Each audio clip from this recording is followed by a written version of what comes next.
We have, some of you might know Dimedis, but you will not know Patrick, who's new to our community. So welcome, Patrick Apolinarski, the CEO of Dimedis.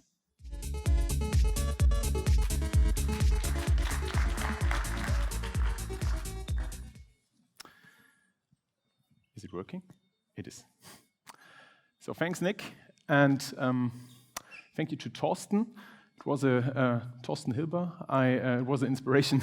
Your intro was an inspiration. So I don't mind if you're looking on your smartphone. I don't mind if you're leaving the room. But if you're interested in a personal change story and a personal story about my person and about our company, you're highly invited to stay. And I thought a long time how to introduce you to my company, Dimedis. And the obvious thing would be to show you up the next product, our whole product portfolio, and how does it look like, where are our USPs, and so on and so forth. But it is not the focus. I will try to present that. I will tell you about my personal story and why we are standing here, where we are standing at the company, and why it's worthwhile to accept my invitation to get to an exchange with us later on, at the coffee bar, or maybe later on at the bar as well. So my name is Patrick, I'm 37 years old, and I'm CEO and co-owner of Dimedis since end of 2019. I took over in terms of a company succession together with my business partner, Oliver Steinke. And for me personally, it meant to go from employment to entrepreneurship. And you may wonder if this was difficult, and I would say specifically, yes, it was. Definitely, you will see later on. But generally, it wasn't, because I was always looking for responsibility. I was always looking for the right opportunity to start in entrepreneurship, which I found in Dimedis. Let's see. Here we go. So, founded 1996, over 25 years in the market. So, long-standing relationship to customers. And the most valuable thing, 80 employees with an inspiring corporate culture and a mature corporate culture. As you can see that in a Glassdoor rating or a Kununu rating, it's a German thing, but anyway, it's very, very valuable.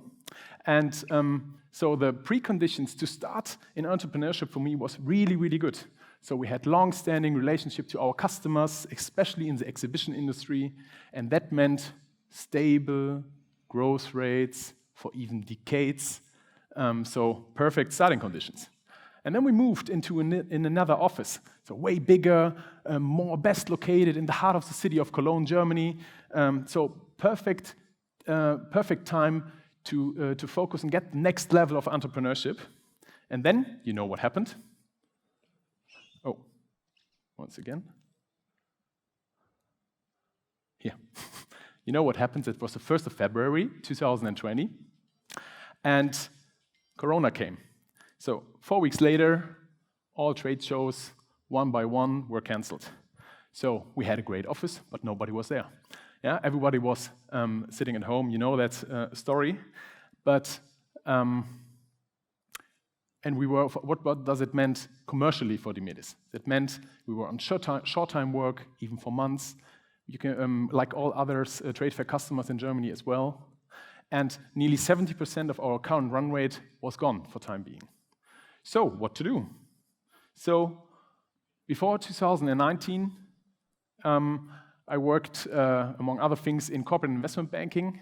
And we asked ourselves, we tried to figure out the question, how must Dimedis change to the new market realities? Because I learned that exactly those companies who are able to transform their business are successful in the long run.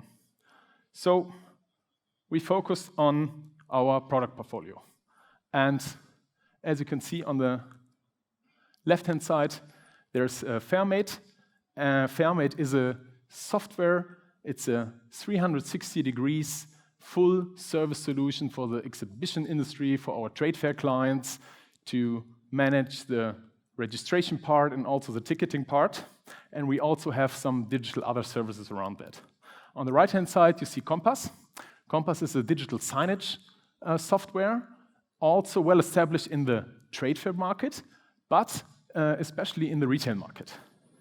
And let's face reality during that time of the year. So we had no trade fairs at all. Even retail was really, really difficult. And we ask ourselves how we must change. So we use these existing products and our experience in this respect, how to manage the in-trend situation, FairMate, and how to communicate, Compass, and we developed VICO. VICO stands for visitor control, and visitor control was needed in Germany during that time of the year in banks, and also for retail, but especially banks needed that. And so we had to new market realities, and the banks, maybe you remember, especially the German ones, they had security people in front of the door, yeah, and they wasn't able to automate this service. So by having these experiences on the one hand side with FairMate, how to manage the entrance situation and to communicate that, we were able to create a full new product for us and to solve the problem for the banks. And in the end, we won a big client for us, for Dimedis, and we won a bank. And there was the first time I realized what potential is in Dimedis, because we were able to deliver on point where we had to change within weeks. So later on, we said that was our VICO moment, and we moved on for sure. And it wasn't enough change. So what was needed? You can imagine, in the beginning of 2021, financial pressure was really high. So no trade fairs are coming. So we had some virtual events for sure, but it was not the same in terms of having turnovers from the Dimedis side. So support from the governance came to an end. We needed to reduce our workforce by 25 people, and that was nearly a third of the full workforce. So it was a big step for us. And especially that wasn't really easy for me, because we lost trust. We destabilized our situation. We lost credibility. I lost credibility.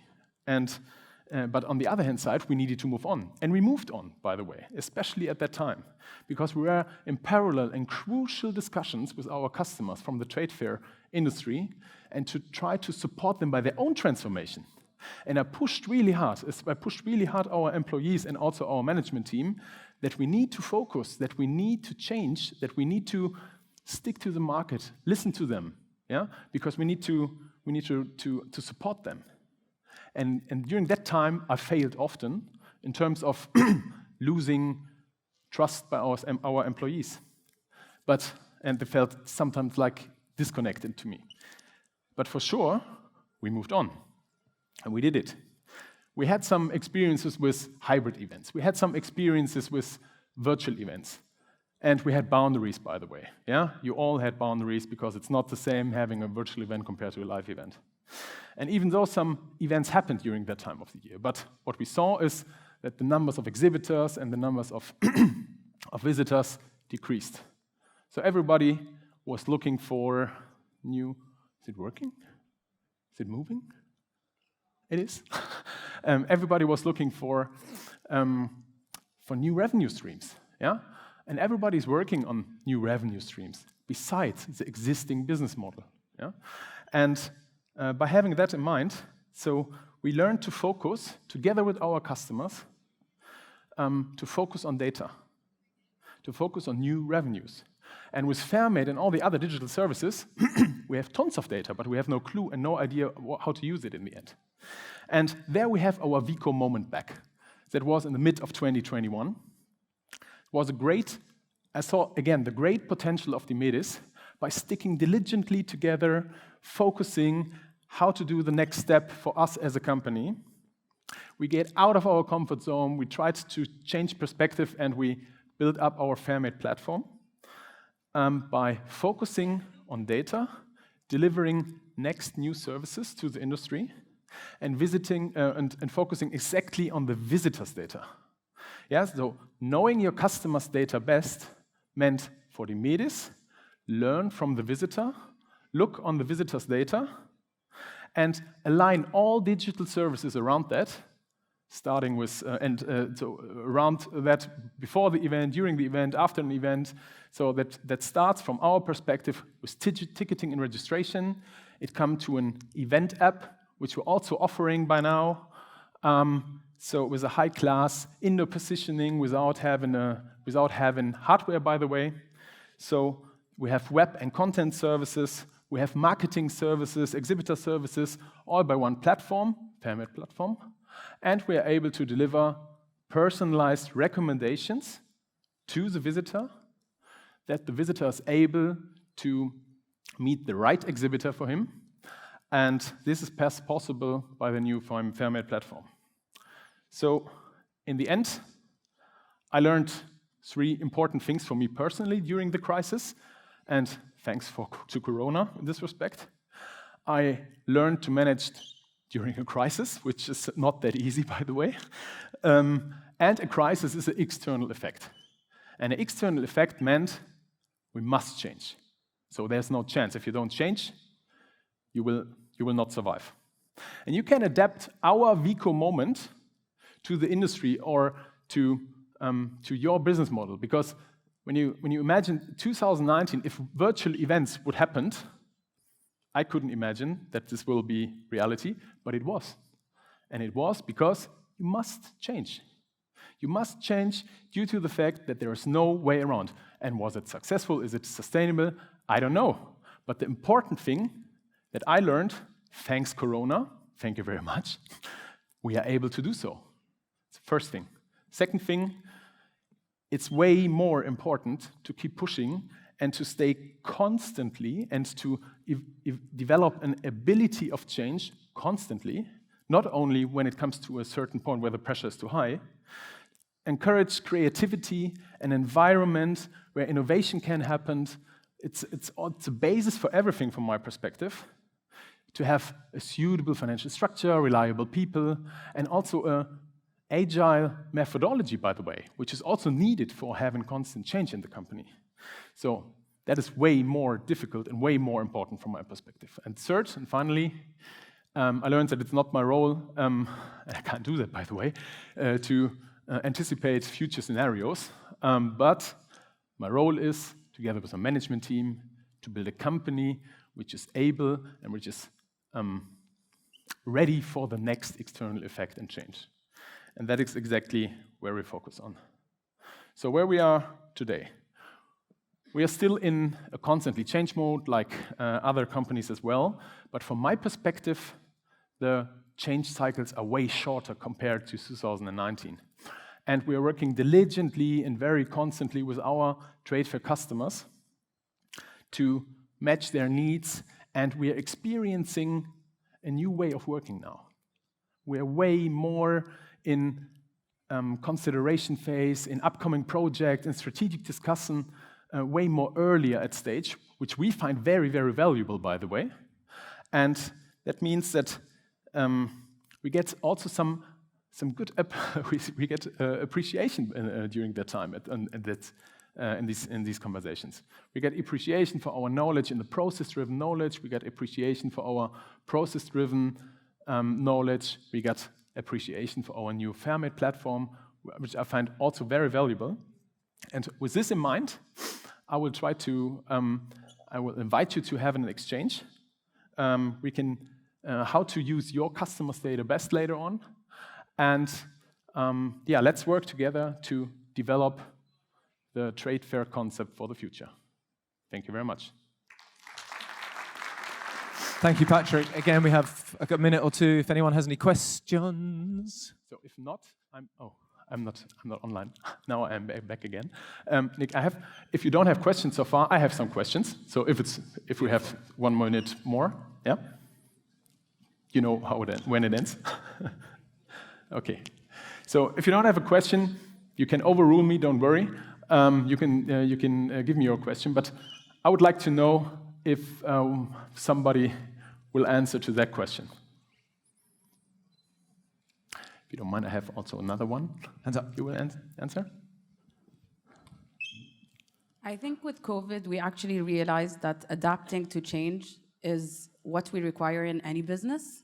because adapting to change means that change is constant, but we are the ones that are still. So to be able to get our clients back, knowing we were also working remotely as a convention center, we couldn't have proper events. So I think adapting to change would be our biggest challenge in terms of transforming our business model. Mm-hmm. Thank you. Anyone else like to share? Yes. Maybe if you introduce yourself as well. Hi, I'm Christian, CIO of Messe München.